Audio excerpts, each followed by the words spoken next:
Hey, and welcome back to the All My Love Lucy podcast. This is episode number 37.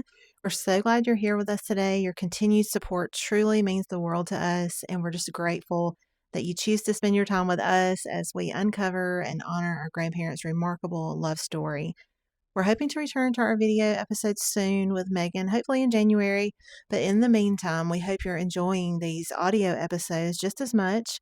As always, we'd love to hear from you. So please leave us a comment and let us know your thoughts, especially about the audio episodes. Do you like, dislike, don't care? Just let us know. Now, if you're joining us for the first time, I always like to give a quick bit of context so that you'll know what this podcast is about. Now, first, I want to say this is more like a series podcast, so it's best to start at episode 1. But each week we share a letter written by our grandmother Lucy from London during World War II. And soon we're going to have more from Jimmie, our grandfather. But she was writing to him while he was serving in Europe with the U.S. Army's 50th Signal Battalion. Now, they were engaged just before he left for Normandy for D-Day, fully expecting to be married shortly thereafter in London. But instead, the war kept them apart for nearly 2 long years because he actually got shipped back to the United States before he could return to London for them to get married. And Lucy couldn't get across the pond to be with him until much later. So these letters are from that time period when they were separated. And through these letters, we're given an intimate window into their daily lives, their longing for one another, their resilience, and the quiet sacrifices that they made during this time in one of the most turbulent periods in history. Now, today's episode, we'll be sharing one of Lucy's letters from the fall of 1944, which was a time filled with uncertainty, but also deep hope. There is this hope that the war is going to be coming to an end soon. And we also have some exciting news to share at the end, so be sure to stick around for that, and also the uninterrupted reading of this letter as we usually do. We're also going to deep dive a little into what Jimmie is up to today, as Lucy's letter is a short one today. So pour yourself a cup of tea or your favorite beverage, grab a blanket, get cozy, and let's step back into London, 1944, with Lucy. October 10th, 1944. My darling Jimmie, as I am fire watching tonight, I'm afraid my letter will be but short, but I wanted to get another one on the way to my sweetheart, and I do hope you receive all my letters because I write as often as I can. I hope you have received my picture by now and that you like it. The finished copies are not ready yet, but as soon as they are, I will send them on. I hope my darling is safe and well, and that I shall find a nice letter waiting for me tomorrow, as I am longing to hear from you again. This letter opens with Lucy writing on the evening of October 10th, 1944, while she's on fire watch in London. We've talked a lot about this fire duty and what she had to do. This was a vivid reminder of what daily life was like for civilians during the war. Even though the massive aerial bombing that we think of when we think of bombing during World War II, we think about the Blitz. Now, the Blitz was years behind them by this point in time in 1944, but Londoners still lived with that threat of German weapons. That year, the city wasn't being bombed by swarms of planes like in 1940 and 41 during the Blitz, but that new terror had arrived in the summer, the V-1 flying bombs, and now in the fall, the V-2 rockets. These were the early forms of long-range weapons that we know today. They were launched toward the city by Germany, and these attacks by the V-2 rockets were unpredictable. They were silent until they impacted, and they could strike parts of London without warning, killing and injuring civilians and damaging homes and streets well into late 1944. So we talked about this a lot. We know that in Lucy's shoes right now, in her mind, she doesn't realize how much longer this war is going to drag on and how much war she and Jimmie both still have to endure before they can be reunited. So when Lucy mentions fire watching here, this isn't just a quaint phrase. It meant that she was having to stay up through the night in a neighborhood watch, stay alert for those fires that were started by the bomb blast, and be ready to respond if that danger came close to her.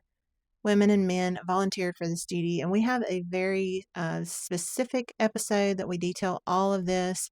If you want to watch that, if you haven't seen that one, that's a great episode to really get a feel for what they had to know how to do, what they had to be prepared to do if they came in contact with any of these incendiary bombs or the fires that were started by them. So this was kind of a serious thing, even though she mentions it kind of casually in all of her letters. It is very serious. And so they had to keep their eyes open. They had to be alert. They had to watch the streets and make sure that they were ready to help put out those fires. She tells Jimmie she's afraid the letter will be short because she's on duty, but she wanted to get something on its way to him. And that urgency comes through so plainly. She wants to write to him as often as she can, hoping he's receiving every letter that she writes, because as we've talked about, these letters weren't just communication, they were the anchors to each other across all the chaos of the war. She also mentions the photograph that she sent, and this is a deeply personal thing for her. She's been talking about this photograph since, I believe, maybe early August. This was a big deal to her for him to have this photo of her. And we have to remember this is a time without FaceTime or endless photos on our cell phones.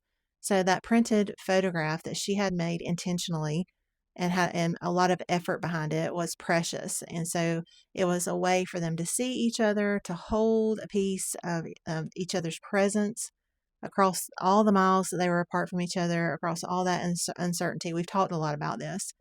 But I've thought about how excited and probably nervous she was for him to get this photo. Nowadays, when we post a photo on social media or we send a photo via text or however we send a photo to someone electronically, there are likes. People can like your photos on social media. They can comment on them. They can send you a message and talk about your photo. But there was nothing like that for her here. There were no likes for her to receive on her social media, no instant comments. So she was waiting for him to do that, but in the form of mentioning it in his letters to her. So I guess she was kind of nervous and wanting some kind of validation from him or reassurance from him that he liked her photo. She did put a lot of effort into it. But as she sits fire watching in London on the night of October 10th, 1944, Jimmie is already far beyond the beaches of Normandy. He's serving with the U.S. Army's 50th Signal Battalion. We have talked about this. If you're a new listener, he's in a very vital role in the U.S. Army. It's a communications unit, and their job was to make sure the Allied Army could talk, coordinate, and move as one. Very important. And by this point in the war, the 50th had already played a critical role in some of the most significant moments of the European campaign during the war, such as the Battle of Cherbourg. We've talked about that. We talked about that a while back. That was one of the first battles once they, after D-Day. But they supported operations during and after D-Day, and they helped establish communications as the Allied forces broke out of Normandy and then moved rapidly across France and into Belgium. We've already talked about all that. And in fact, the 50th Signal Battalion was among the first American signal units to enter both Belgium and Germany in September of 1944, which was just a few weeks before this letter that we're reading today.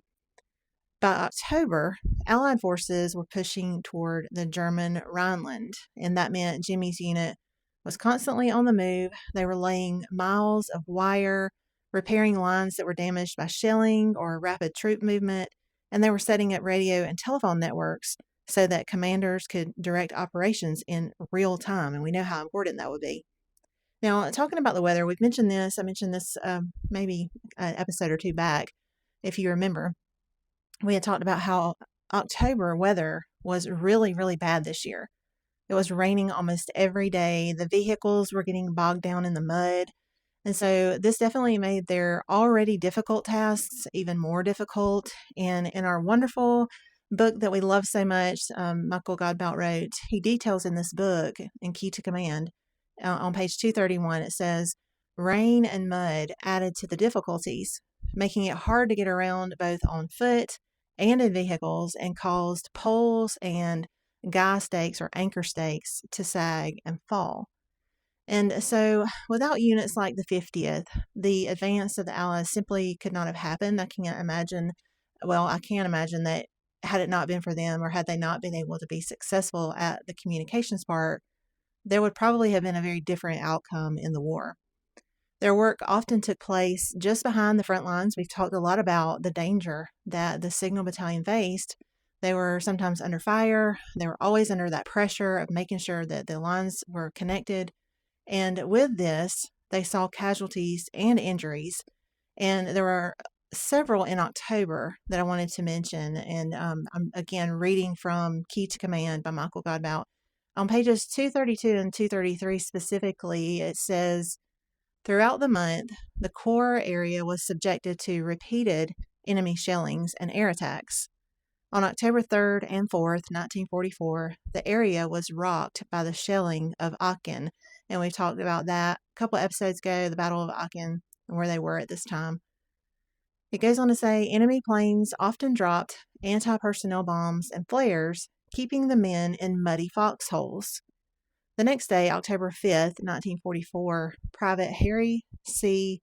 Steiskell, if I'm saying that correct, was wounded during an air raid, dying later that day of his wounds.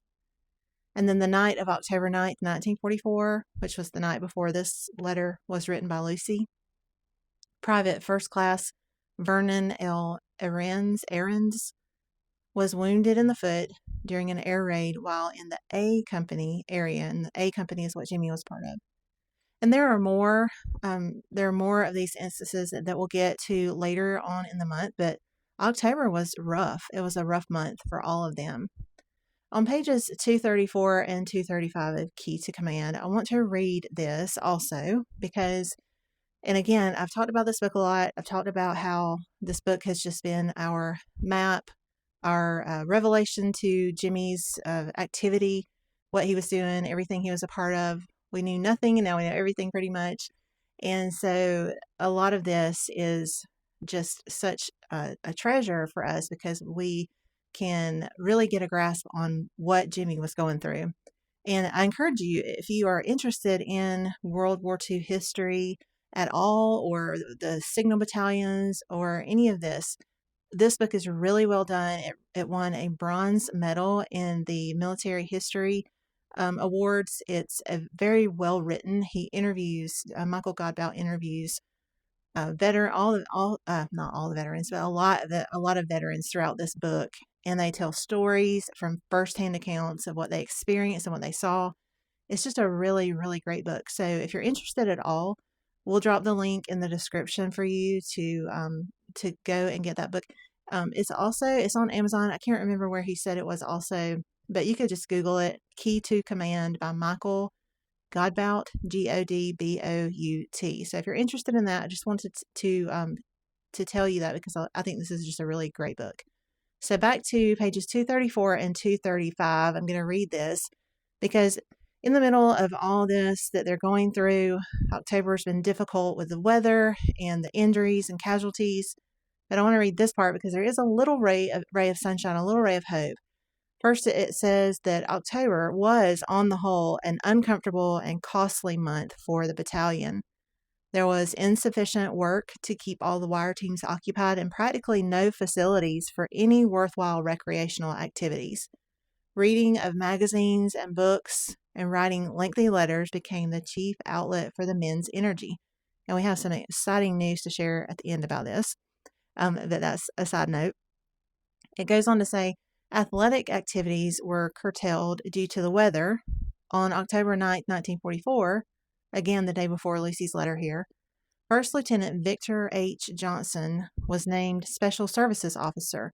That evening, the 1st Battalion stage show was presented, and then there's another one later on in the month.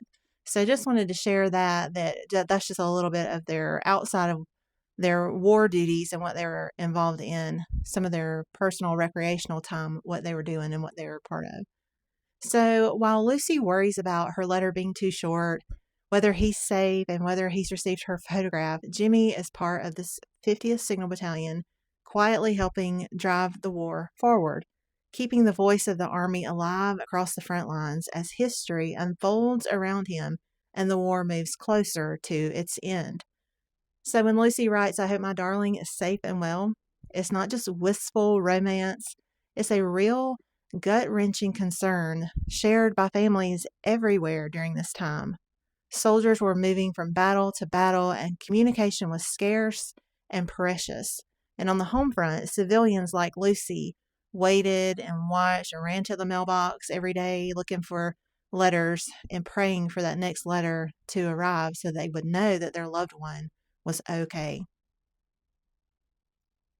She goes on to say in her letter, "Well, it is difficult to write you a nice letter because the girl with whom I am fire watching is in the room and wants to talk to me, which of course prevents me from concentrating. When I told her I was going to write a letter, she seemed surprised and said surely it would not get done as it was so late, 2 a.m. But I know it is never too late to write to my darling." What I love about this part of the letter, I kind of mentioned it a minute ago. I love how ordinary it feels. And that's exactly what makes it so, I guess, powerful. Lucy isn't writing from some dramatic moment. She's sitting in a room at 2 o'clock in the morning, tired, distracted, sharing this fire watch duty with another young woman who just wants to chat. This lady's probably bored. She wants to chat. She wants to talk about her life, probably talk about the day. You can almost see it, the dim lighting, probably candles lit, coats pulled close, the long stretch of the night ahead of them.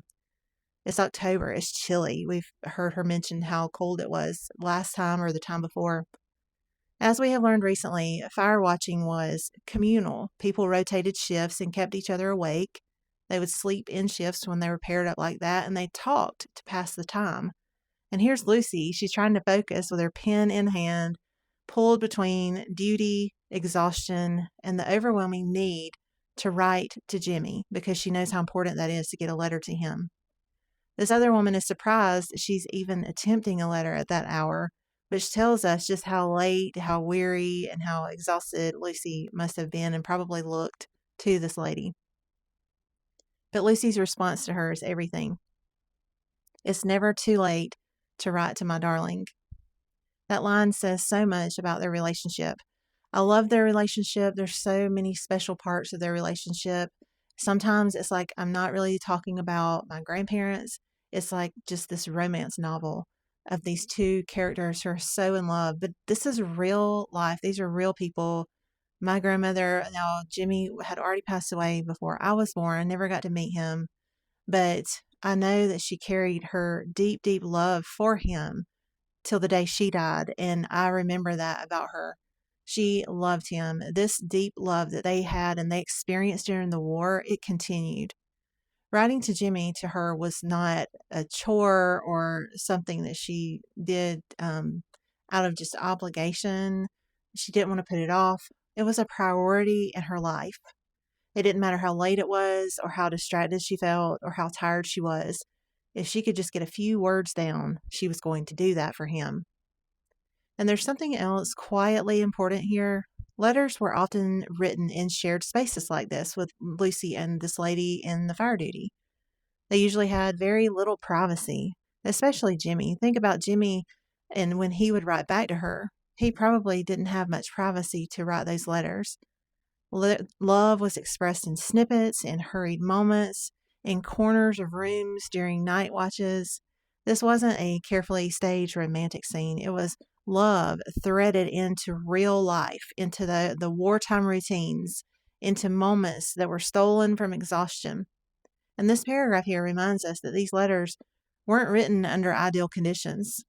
They were written in spite of everything going on around them, how tired they were, the noises, the fear, and the time that they had. They're both limited on time here. Lucy was working all day into the evening, and then she would have to fire watch all night, 1 or 2 nights a week.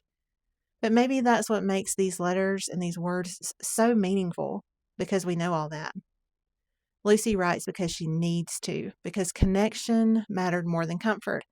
And because even at 2 in the morning, across a city at war, Jimmie was still the center of her thoughts. She closes the letter with, "Well, my dear love, take great care of yourself and write to me soon. Good night, and God bless you, with all my love, from your very own Lucy." It's a quiet ending, no drama, no big declarations, just that devotion that we always feel at the end, written in the middle of the night during a long watch in a city at war. And somehow it just makes the ending of these letters just seem so beautiful and such that beautiful insight to her heart. Lucy always ends the letters in this way, and this was how many wartime letters ended. Simply, tenderly, with that quiet kind of faith, take great care of yourself. It wasn't just a loving sign off. They really wanted them to take great care of themselves. If you had a loved one in the war, it was basically you were begging them, please take care of yourself and come back to me. By October of 1944, everyone understood how fragile life was, how fragile safety was, and so those words carried a lot more weight than they might today. She asked him to write to her soon, not out of impatience, but out of that longing, and she needed that reassurance. Letters were unpredictable, they were delayed, sometimes they got lost, and we talked a lot about why that was, and the censor, and some of the post offices being destroyed. And so every day without a letter could stretch on endlessly. So a letter that they received wasn't just news, it was reassurance that their loved one was still alive, that they were still thinking of them, they were okay. And then she says goodnight, and that feels especially intimate when we remember on this particular letter what hour it was, 2 o'clock in the morning, during her fire watch shift in a darkened London still under threat of the enemy. While Jimmie's day may have been beginning somewhere in Europe, Lucy is closing hers with this prayer, God bless you. Faith shows up often in her letters, not as something dramatic or judgmental or overly religious, but as something very steady, the steady faith that she has. And when she says God bless you, or that he's in her prayers, she is being very sincere. It was that way of placing someone you loved into hands beyond your own.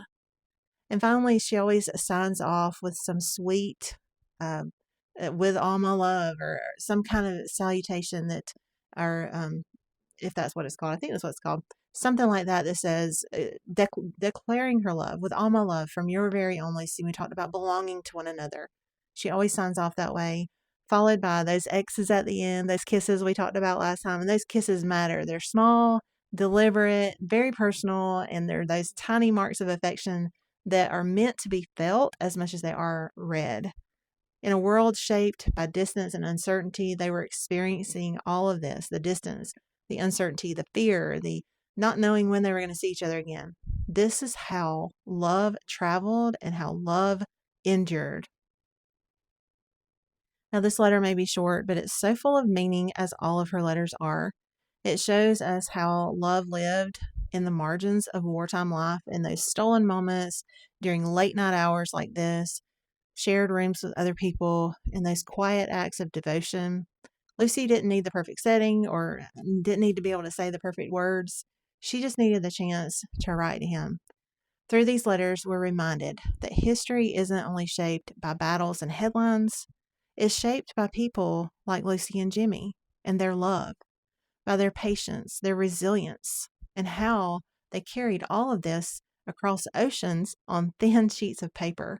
It's really amazing to me. It's amazing that these letters have lasted this long, that we have them today to read and to dissect and to talk about and to really experience this amazing, remarkable story, love story.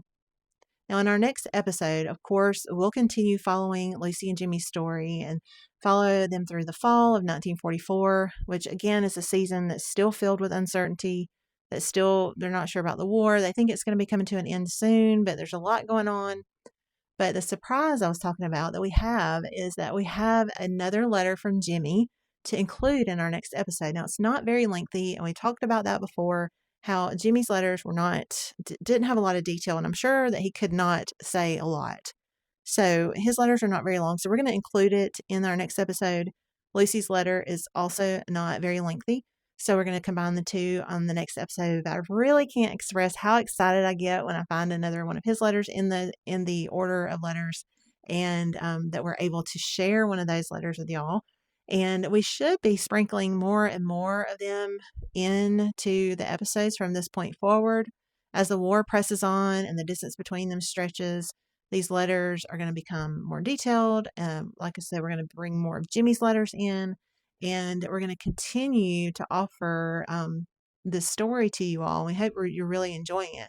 These letters provide us this intimate look at what it meant to really love someone from afar during wartime. And as you go about your day, one thing I would love to invite you to think about is all the small ways that we stay connected to the people that we love today. Text messages, direct messages on social media, phone calls, voicemails, all these things that feel really ordinary now were once lifelines to people who were apart from each other. Lucy's letters remind us that even the simplest words written with intention can carry someone through the hardest moments in their lives. And in the spirit of Lucy, I'm just asking you, and I challenge myself to do it as well, reach out to your loved ones today. Don't wait. You never know just how much they may need that connection from you at this very moment. I think about Lucy and how she's pleading for Jimmie to send her a letter to write her because she needed that connection. So you never know just how much someone now needs that connection with you. And I want to encourage you to reach out to your loved ones today. Don't wait. If there's someone you haven't talked to in a long time, if there's someone who you've just been busy, you and that person have both been busy, take a moment, whether it's text message or however you communicate, take a moment to do that today. And if you're enjoying this journey through Lucy and Jimmie's story, we would love for you to stay connected with us. So be sure to subscribe to our YouTube channel if you haven't done that already, where we share our episodes. We share some shorts with photos and clips of videos and special moments from the letters. And then you can also follow us on Facebook and Instagram for some more behind the scenes content, images and pictures from the archive of Jimmie and Lucy's life together, and updates on upcoming episodes and things like that. Your support truly means the world to us and helps us keep this story growing. Also, share if you know someone who's interested in this type of thing, share our podcast with them. I like to say that in the beginning, even though we ask you to start at episode 1, our podcasting skills, our production skills, we're very amateur, we're doing all this ourselves. So we're having to learn and grow and evolve along the way. We're still not professionals, but we have improved a little bit from that beginning. But the story, even from the beginning, forget about us. The story is just so remarkable. It's so great. And if you know someone who would be interested in that, we just ask that you share. If you know somebody, if you think of someone, oh, they would love this, share it with someone. But we really want to say thank you for being here with us and for helping us to keep this story alive and to go on this journey with us because we're discovering so much as well. And as always, we're going to end the episode with an uninterrupted reading of this letter. So until next time, enjoy. October 10th, 1944. My darling Jimmie. As I'm fire watching tonight, I'm afraid my letter will be but short, but I wanted to get another one on the way to my sweetheart. And I do hope you receive all my letters because I write as often as I can.